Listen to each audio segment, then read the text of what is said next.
Hello students, how are you? Welcome to SBS English classes. We are here how to change complex sentence into compound sentence under transformation. Okay students, तो इसमें हम आपको इस video में complex sentence को compound sentence में किस प्रकार से बदला जाता है उसके बारे में बता रहे हैं और कॉम्प्लेक्स सेंटेंस में प्रयोग होने वाले कंजक्शंस, कंपाउंड सेंटेंस में प्रयोग होने वाले कंजक्शंस की जानकारी के लिए आप सिंथेसिस में इन दोनों प्रकार के सेंटेंसेस को बनाने के जो वीडियो है वहाँ से आप कंजक्शंस के बारे में स्टडी कर सकते हैं। वो यूट्यूब पर प्लेलिस्ट में आपको मिल जाएंगी, वहाँ से आप स्टडी करें। कुछ पॉइंट्स हैं जिनकी हम स्टडी करेंगे। कॉम्प्लेक्स सेंटेंस और कंपाउंड सेंटेंस दोनों में कम से कम 2 फाइनाइट वर्ब अवश्य होती हैं। नंबर 2, कंपाउंड सेंटेंस बनाने के लिए कॉम्प्लेक्स सेंटेंस में प्रयुक्त सबऑर्डिनेटिंग कंजक्शन को हटाकर कोऑर्डिनेटिंग कंजक्शंस का प्रयोग किया जाता है। तो कौन से कोऑर्डिनेटिंग कंजक्शंस हैं, कौन से सबऑर्डिनेटिंग कंजक्शंस हैं, ये आपको प्लेलिस्ट में सिंथेसिस का जो प्लेलिस्ट है वहाँ से आपको जानकारी मिल जाएगी। वहाँ पर कंपाउंड और कॉम्प्लेक्स सेंटेंस की वीडियो पड़ी हुई है, वहाँ पर स्टडी करेंगे तो इसकी आपको पूरी जानकारी मिल जाएगी। फर्स्ट एग्जांपल है, if you spare the rod. यदि तुम छड़ी को बचा कर रखोगे, छड़ी का प्रयोग नहीं करोगे, डंडे का प्रयोग नहीं करोगे, you will spoil the child, तो तुम बच्चे को खराब कर दोगे, बिगाड़ दोगे। तो ये सेंटेंस हमारा कंपाउंड है। इसे हम कॉम्प्लेक्स है, कंडीशनल है। If you spare the rod complex है, इसे हमें कंपाउंड में चेंज करना है। तो क्या होगा, इफ यू को हटा देंगे, क्या हो जाएगा, स्पेयर द रोड।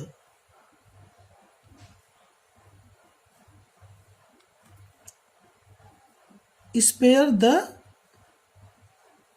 रोड में छड़ या स्टिक होती है। स्पेयर द रोड एंड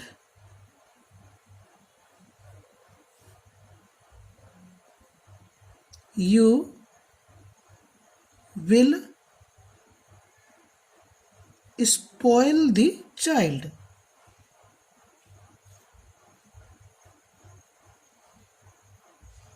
तो किस प्रकार से चेंज हो रहा है इसको समझने की आवश्यकता है। यहाँ पर हमने जो ये सबऑर्डिनेट क्लॉज थी, यहाँ कंपाउंड में प्रिंसिपल क्लॉज बन गई, और जो ये प्रिंसिपल क्लॉज थी यहाँ कंपाउंड सेंटेंस में कोऑर्डिनेट क्लॉज बनी।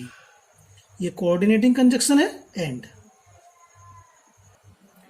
नेक्स्ट है, unless you leave the room I shall compel you to do so. यदि तुम कमरा नहीं छोड़ोगे तो मैं आपको ऐसा करने के लिए, यानी कमरा छोड़ने के लिए, कंपेल मीन्स विवश करूंगा या कर दूंगा।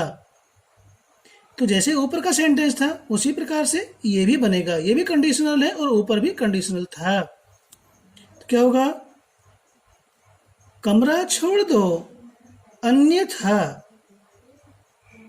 मुझे आपको ऐसा करने के लिए विवश करना पड़ेगा। ये भी कंडीशनल है, ये नेगेटिव में है क्योंकि अनलेस आ रहा है। अनलेस नेगेटिव होता है लेकिन इसके आगे नोट नहीं आता।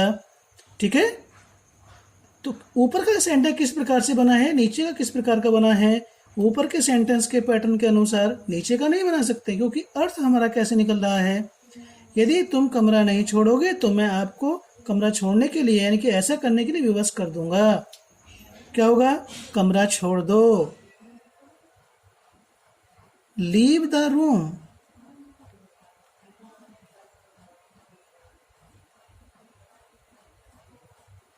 Otherwise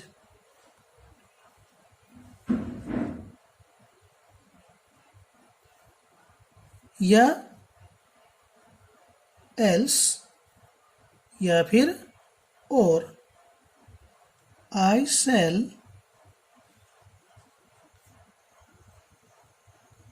compel you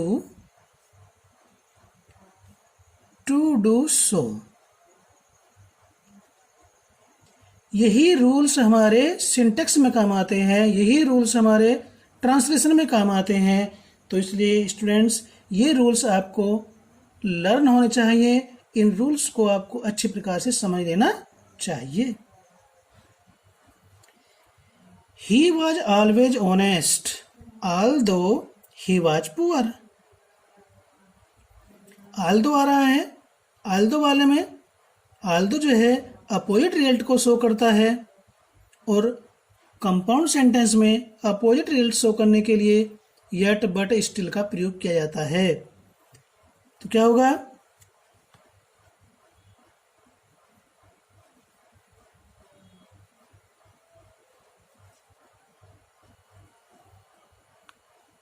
He was poor, but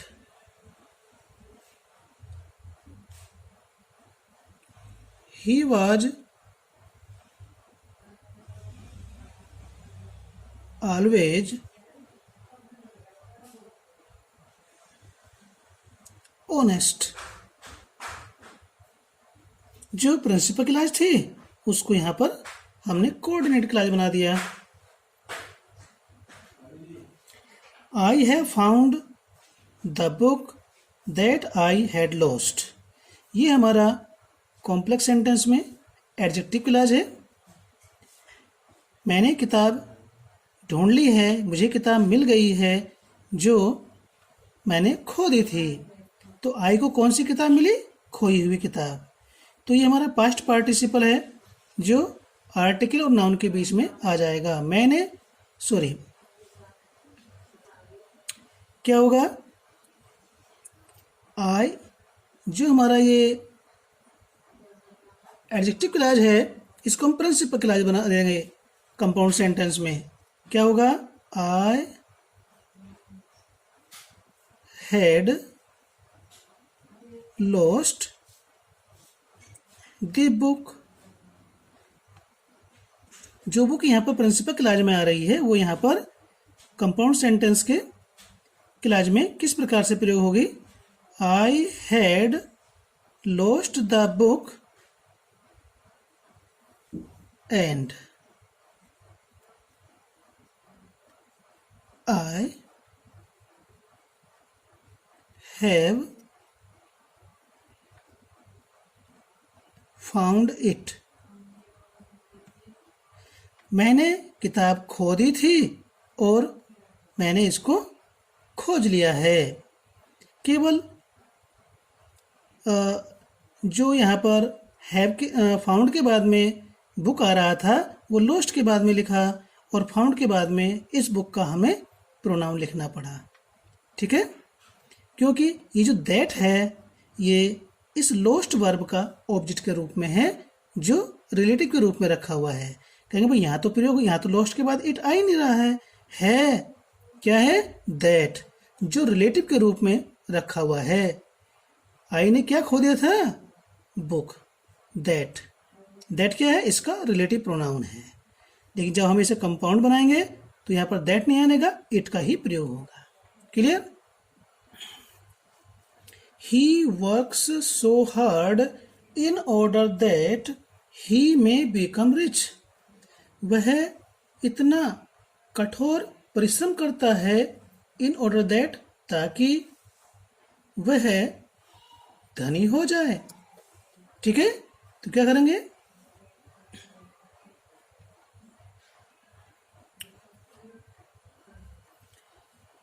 ही, यहां जो में आ रहा है इसे हमें हटाना पड़ेगा। क्या प्रयोग करना पड़ेगा इसका स्थान पर? He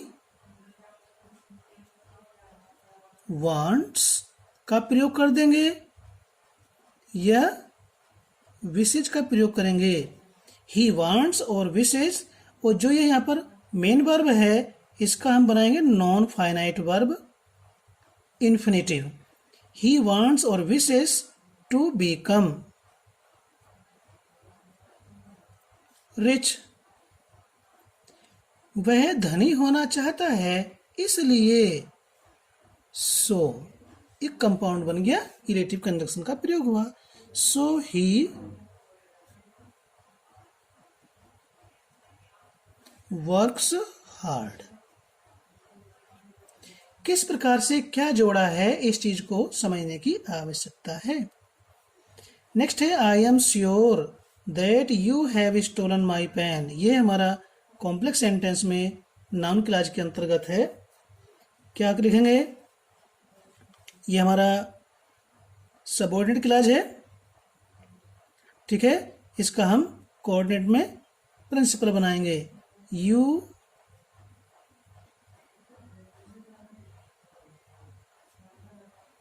have stolen my book and I am sure of it. Sure के बाद प्रीपोजिशन ऑफ आती है और इट आया है बुक के लिए। तुमने मेरी पुस्तक चुराई है और मैं इस बात से विश्वस्त हूं, मुझे पक्का विश्वास है इस बात का। We eat so that we may live. अभी मे वाला हमने अभी ऊपर भी समझाया है आपको, तो क्या होगा, वी want टू लिव, यानी कि इस मे को हटा देंगे और want टू, विश टू का प्रयोग करेंगे और आगे इस मेन वर्ब को रख देंगे, तो ये बन जाएगा infinitive. We want to live so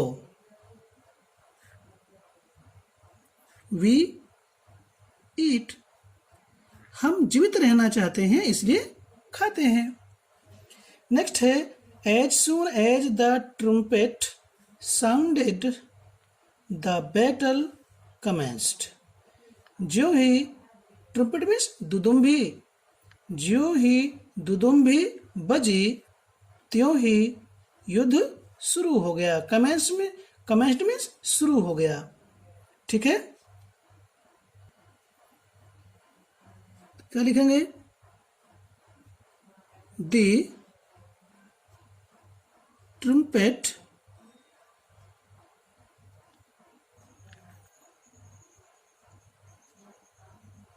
sounded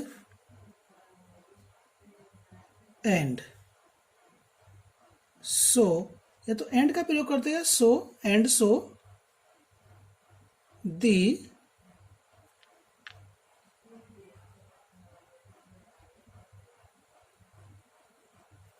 battle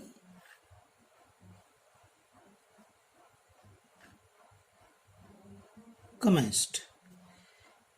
trumpet बजी और इसलिए बैटल शुरू हो गया। नेक्स्ट है he left for home yesterday as he received his father's letter. ठीक है, तो क्या होगा, ही रिसीव्ड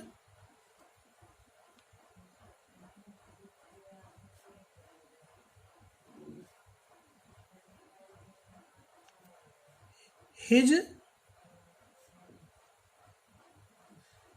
father's letter। उसने अपने पिता का पत्र प्राप्त किया, इसलिए सो या therefore he left for home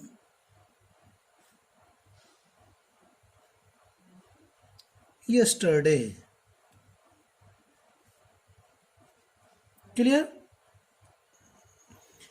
When you have worked out this sum, you may go out to play।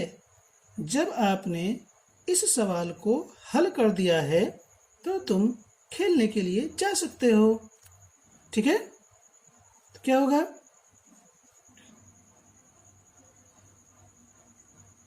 you have worked out this sum. So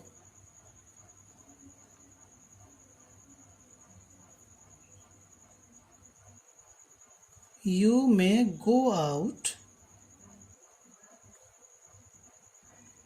to play. सो का प्रयोग किया।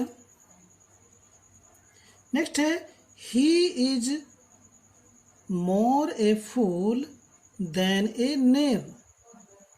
वो मूर्ख ज्यादा है, दुष्ट कम है। इसका मीनिंग क्या हुआ? वो दोनों है। क्या लिखेंगे? he is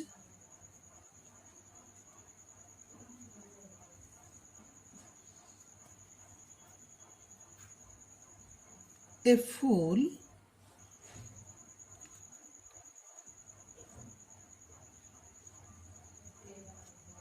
as well as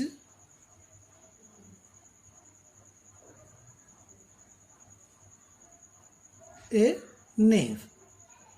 इस प्रकार से हम इसको बनाएंगे। यदि आपको ये पसंद आया है तो लाइक ज़रूर करें, कमेंट भी करें और अपने दोस्तों को शेयर करें। और चलते चलते यदि अभी आपने इसको सब्सक्राइब नहीं किया अब तक तो इसको सब्सक्राइब भी अवश्य करें, ताकि आपको अपने कार्य की वीडियो समय से मिल सके। Okay, bye.